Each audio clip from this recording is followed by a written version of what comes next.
And welcome, everyone. My name is James Hutter, and I'm here with Jonathan Guildroy. And today we're going to be talking about television on Hoopla.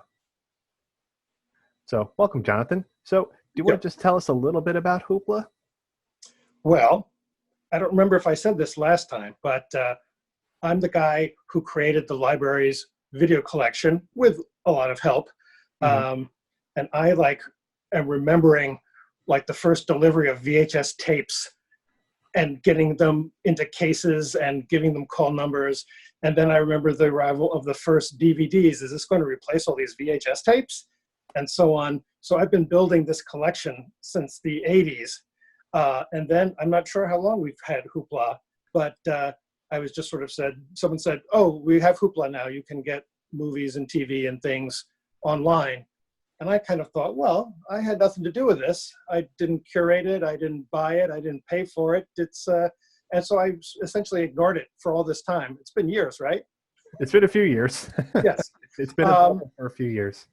And then when we went on quarantine, I thought, well, I bet a lot of people do not have access to my fantastic DVD collection or CD collection.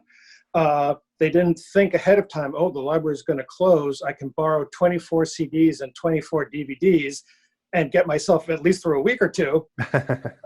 So I thought, well, maybe there's something to be said for this online streaming service that everyone's going on about.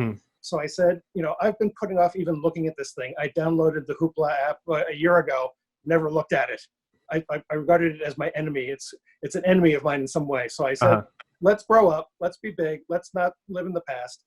Let's look at it. So I looked at it, and I had to admit that it was pretty good. And I had to say also that it does not really seem like a direct competition to the collection that I have built.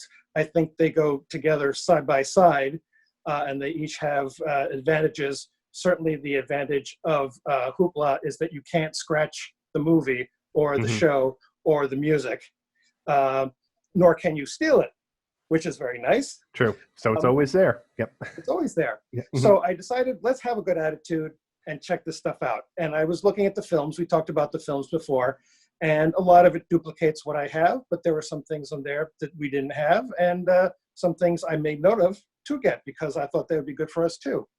So then so I first studied the films because that's what I'm really interested in. Then I looked at the TV. And again, I was kind of impressed. If you go to the TV section, you initially get just a random selection of things and you just look through it and don't know what to do. But if you select genre, it very nicely breaks everything down into animation or Japanese anime or biography or books to TV. That's an interesting kind of topic, things that have been adapted from books. Classics. I saw the Dick Van Dyke Show, all 5 seasons. Thought, wow, that's great. Oh, I actually have that too in my collection, but still, to have all 5 seasons of Dick Van Dyke is wonderful. That's great. I also saw, it's in the film section, but it's in the TV section, but it's not TV. The Lost Films of Laurel and Hardy. I'm a huge Laurel and Hardy fan, and I have known their short films and their features for years, and think they're some of the best and funniest films of all time. But the Lost Films of Laurel and Hardy came out rather later than those others onto video, and they are the early films, including a lot of the silent films that they did when they were sort of working out their routines, working out their style, even before they came up with their sort of pattern that they did between themselves. And what a great resource to just be able to go and pick some of their short films to watch before they were great, but they were certainly good. Yeah. So Jonathan, you mentioned a few genres here, and you talked about animation and anime, and I saw you and I had talked about this. We sent some information back and forth, but there's Beavis and Butthead as far as animation. There's Pokemon. Those are some of the heavy hitters. But then you're talking about there's also some hidden gems, and that's where you get into say the Lost Films of Laurel and Hardy. You were kind of surprised to find this on Hoopla. Yeah. So I grudgingly admit I was impressed. That's great to hear. So, again, looking at our list of genres here, and we cover quite a bit. You said that as far as children's material goes, you were interested, or you were very interested in the fact that kids can learn 9 different languages with the Muzzy series. And I thought that was pretty cool. Yes. the children's actually, come to think of it, the children's section of Hoopla I pretty much ignored, except going through the television section, I saw that there were kids things there, and noticed that Muzzy was there. I also noticed, let's see if I can find this now, in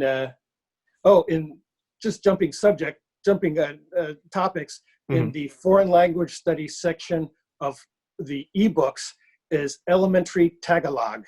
Huh. And I'm like wondering who is learning that. I mean, maybe somewhere in the Midwest says, I got to learn Tagalog. I'm going to wherever they speak Tagalog. Is it in the Philippines? I'm not sure. It's in the Philippines. And actually, you'd be surprised. I have a number of friends that live here on Long Island. Yeah, where their families, they might be first generation immigrants. And they do speak that in the house. Yeah, so that's very amazing to hear that it is available. And where are you going to find that? At your local library online. Yeah. Oh, that's amazing. Also, somewhere else there was Haitian Creole, learn how to speak Haitian Creole, but also English for Haitian Creole speakers. Yeah. Very specific. Very cool. Yeah, and it makes it a lot easier to tune in and just learn a little Haitian Creole just for the fun of it. Yeah. Can't hurt to pick up a little bit of a new language. Yeah. So going back to television, though, again, you broke down quite a few genres here, and going back to our list, you said that there was actually a good, healthy amount of comedy television, and you highlighted Key and Peele season 1. I don't know if you've watched that series at all. I love Key and Peele. Oh yeah, it's hysterical. And I'm not quite sure what Key is up to these days, but Peele has gone on to become like one of the leading writer-directors. And their comedy really takes a lot of look at race. Yes. Very, very relevant now. And I've seen a little bit of Angie Tribeca, which is a spoof of cop shows, which I thought was really funny. I'm looking forward to watching more of that. Oh, great. And then looking at like something like documentaries, I saw She-Wolves, England's Early Queens. Did you watch that series at all? Or is that just I haven't watched it. I mean, as I compiled this, I'm like writing down the ones that I'm interested in. And I mean, how cool is it to call them She-Wolves? I mean, I'm in. Okay. Whatever it's about, I'm going to see She-Wolves. That's fun. It looks like there's a bunch of Ken Burns titles. Those are always popular. Yep. And I think they might all be there one way or another.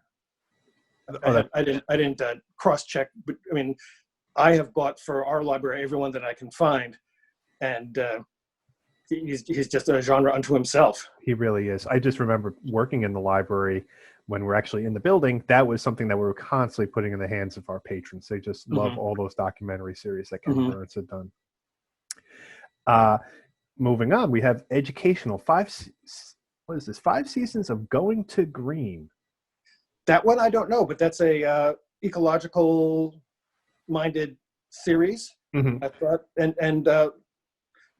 even like a series you haven't heard of, there might be like 10 seasons of it. So not only have you heard about a series, but you get to watch the entire series. Like the Dead Zone in the sci-fi fantasy section. I mean, I think maybe I had heard of it. I think we bought maybe 1 season of it, but now you can see the whole thing. Oh, terrific. And even health and fitness. I see. Are you doing the Bollywood dance workout at home during the quarantine, Jonathan? I am not, but when I think of those exercise videos, and we bought them in VHS and we bought them in DVD, and they're really white. So I thought, Bollywood one, let's get a little color into it. So I made note of that. And honestly, they're not always fun either. And this actually sounds like it would be a blast to do. And we have a pretty large collection of Bollywood movies which have fantastic dancing and gorgeous music and looks and colors and everything. So I bet that's a fun one. Oh, nice. Probably pretty hard too. Yeah. Looking at some other genres here, we have history. I highlighted this one title, it just made me laugh. Victorian Slum House. Yeah, I mean, when you think of the Victorian era, you think of the Queen, and you think of the sort of well put together top hat, vest, and everything. But I guess not everyone in the Victorian England was wealthy. Some of them lived in slum houses. So I haven't seen this one yet, but this one I'm looking forward to. It just seems like it's going to be really interesting to see how the other half lived during that Yes. era. Yeah. So And that's it's probably available on pretty Hoopla. bad. It probably is, unfortunately. Horror. So, oh man, another one of my favorite genres. I know we talked about this last time. So you have here highlighted all 26 episodes of Masters of Horror are on Hoopla. What is that series about? That is a series that came out. I think of it as a recent series. It's probably 10 years old now. But they got together the most recent directors of horror films and let them sort of loose on 26 different stories. And I don't know if I've seen all of them. I've seen most of them. John Carpenter is the first one that comes to my mind. I think I'm going to draw a blank on all the others. But it's like a little 50-minute horror story in and of itself. So it doesn't matter if you see them in order. And they have the masters of makeup are working on the special effects and makeups on all of them. So they all have something really cool happening visually. So it all seems pretty high quality and pretty well put together. Oh, excellent. And a little gory, but not disgusting. Okay. Well, some people like that too when it comes to horror. So there's a just added category. And I think in Hoopla, they try to highlight new movies, television shows, and things as they come in. They're added to that main Hoopla collection. You had spotlighted Lucy Lawless in My Life is Murder, season 1. Lucy Lawless is my other girlfriend from The Warrior Princess. So I'm on the lookout for anything that she does. And that, again, is on my list. I'd never heard of it before until it appeared on this Hoopla list. And so I'm down for it. I don't know if you saw the series Spartacus, but I believe she starred in that too. And that was just amazing. Oof. Yeah, she stole the show. Yeah.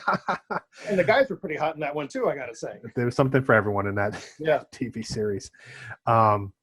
Masterpiece Theater, all 8 seasons of Foyle's War. Foyle's War. It's World War II. It's murder mystery. So you got your two, what do people, especially old folks, like the most? World War II, murder mystery. You put them together.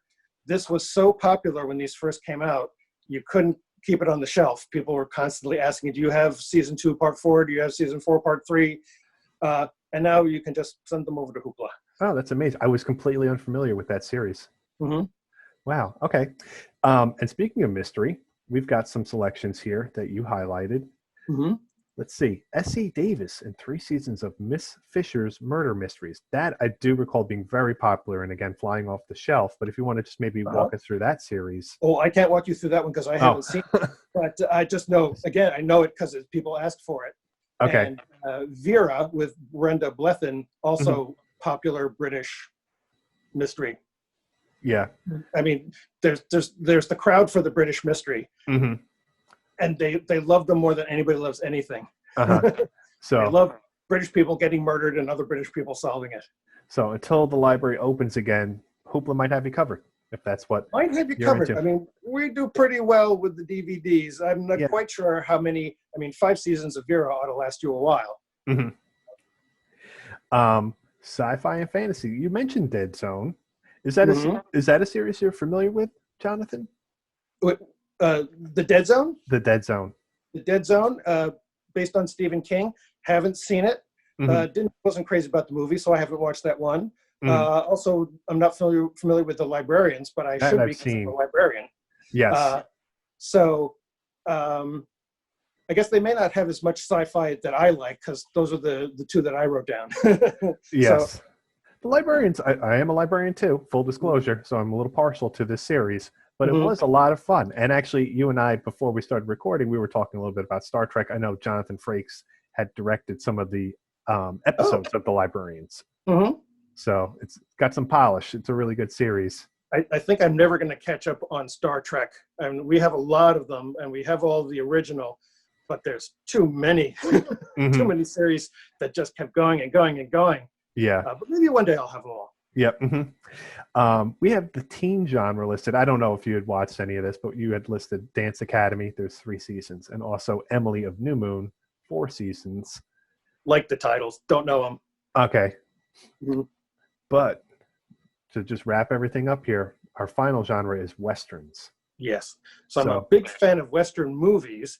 Haven't seen so many of the Western TV shows, but I mean, having read over the course of what seemed like months, Larry McMurtry's Lonesome Dove, and loved it so much, to see that you can get that, and also Streets of Laredo, Dead Man's Walk. Lots of Larry McMurtry available to the Western fan. Mm-hmm. Excellent. So that kind of walks us through what's available on Hoopla in regards to television. Mm-hmm. And I want to thank you, Jonathan, for your insights here and for recommending a few titles. And I think our next video will be on music and what's available on Hoopla. So join us for that. Yay. Great. Okay. Thanks a lot, Jonathan. Bye-bye. Bye.